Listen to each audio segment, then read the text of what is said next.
From Hollywood films to smartphones to the studio we're filming in right now, cameras are everywhere in our lives. We use them to capture precious moments or make art to share with the world. At some point in your life, you've used a camera, but do you really know how they work? Hello everyone, my name is Ryan Shaver, and on this episode of 300 Seconds of Science, we're going to be talking about cameras.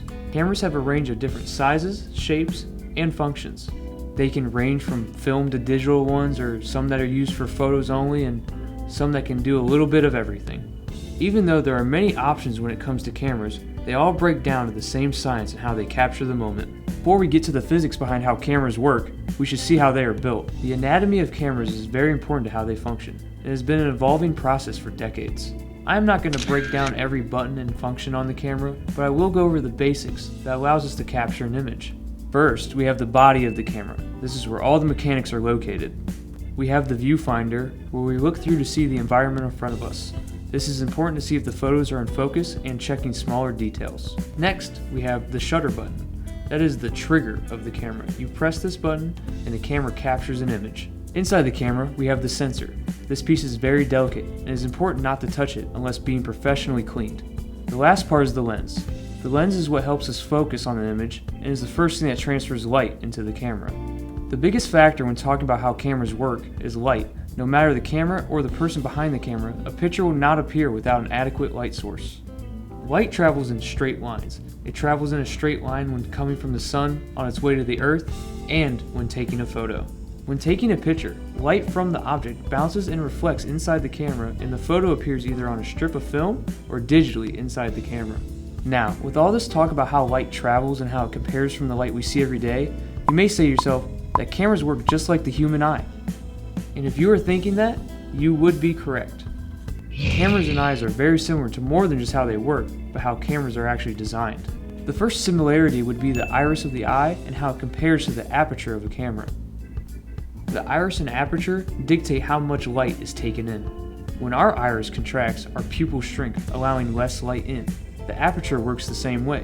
When we adjust the aperture on the camera, we are adjusting how much light the camera takes in. Next, we can talk about focus.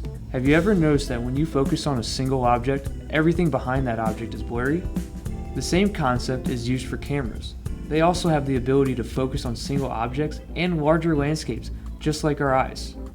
In the human eye, we have what is called the cornea. The cornea has a transparent jelly-like substance that covers the eye and has a spherical shape.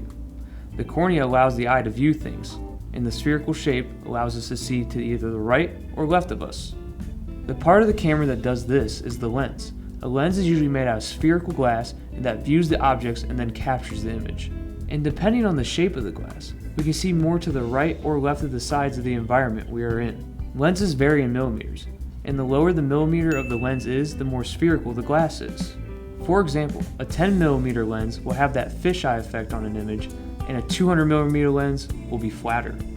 The last part of the eye is the retina.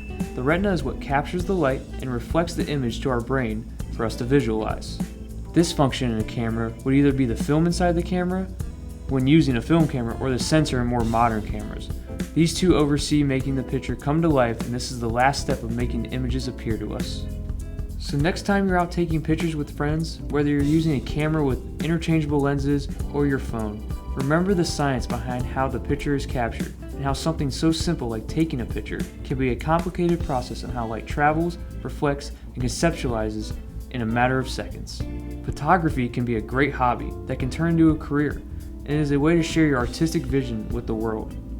What's your favorite way to take pictures? Let us know in the comment section down below or by sending us a tweet. As always, the best way to keep up to date on all your scientific inquiries is by subscribing to 300 Seconds of Science on YouTube, liking us on Facebook, following us on Twitter, and showing us some love on Instagram. Once again, this is Ryan Shaver reminding you to go out, enjoy life, and stay curious.